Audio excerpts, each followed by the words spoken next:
Above the clouds of the Himalayan mountains exists a village of mythological beasts. These giant snow creatures are considered to be a terror to humanity. But how do the Yetis feel about the humans? Is the terror reciprocated, or is everyone, Yeti and human alike, all just part of some tall tale? Let's talk about Smallfoot in this movie review.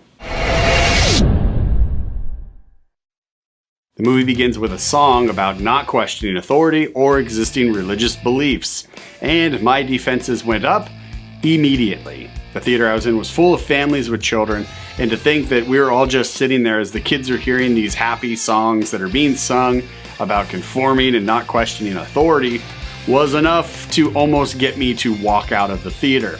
However, curiosity kicked in and I stayed because I wanted to wait till all the way to the end of the film to see if this actually was an indoctrination film or some piece of propaganda garbage. Happy to report that this animated family film is not. In fact, late in the second act of the film, the story takes a very fun, surprising turn that explains further into the Yeti belief system and kind of why everything is the way it is. Let's go ahead and take a closer look at that belief system.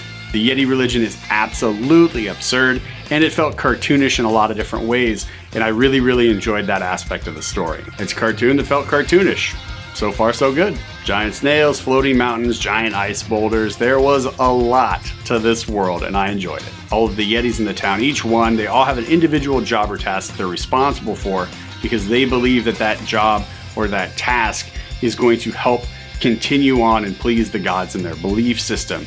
And as the movie progresses and we find out the real meaning behind their religion and kind of what's going on behind the veil once the curtain is lifted, those jobs that they have become increasingly more important from my point of view. And their belief system is all based on a series of stones that is worn like a robe by one of the Yetis who is their leader, who is referred to as the Stone Keeper.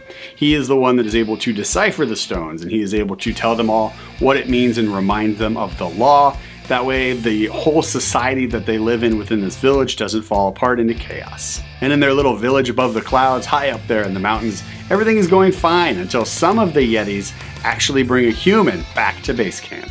Now, running along with the story about a few Yetis trying to prove the existence of humans, there is also the humans, one in particular, trying to prove the existence of the Yetis. We have a washed-up television host who's trying to capture one magic moment, this being the Yetis, which will propel his YouTube channel into stardom. It will go viral. It will get him the recognition that he is so longing for to get back now that he's lost it, no longer being the television host that he once was. And his desire to capture the Yeti is so powerful that he actually brings a fake Yeti costume with him to use in the event that he can't find a real life Yeti. He'll still be able to get some footage of a Yeti out in the woods with the costume. And this young man with zero integrity is named Percy, and he is voiced by James Corden.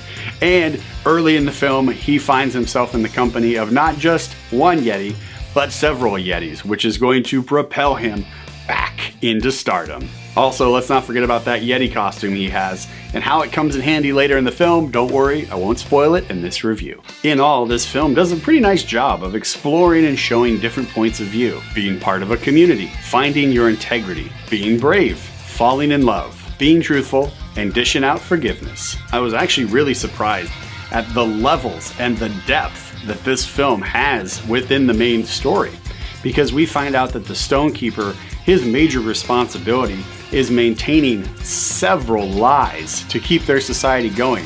And if something new pops up that contradicts any of the existing lies, his job is to create a brand new lie that completely squashes that question and pushes everybody back into the societal norm that currently exists in their village. This film really goes crazy deep into the philosophy of what is and what is not acceptable to maintain your society, to maintain your status quo, and to keep everybody safe, which really surprised me. You got the two worlds of Yetis and humans trying to join together and create a brand new existence. You've got Yetis falling in love. There's humans believing in each other and forgiving each other. There's humor, there's heart, there's singing, there's rapping, and more. Smallfoot is playing at your local movie theater right now. And if you have a family with children in it, this is a fun animated movie that you could take your kids to, because it just really does a great job of exploring how you need to get out and experience life for yourself. And if you're looking for immediate market research, The kids in the theater I was in all found the slapstick humor in this film very funny, so the target demographic that this film was shooting for knew their audience, and they knew him well. I laughed more than I anticipated I would, and again, the depth of the story really surprised me. However, the story does drag a little bit at times, and it feels a little convoluted and repetitive at times. So because of that, Smallfoot is only getting one high five from this guy. Smallfoot is playing at your local movie theater right now. Check it out.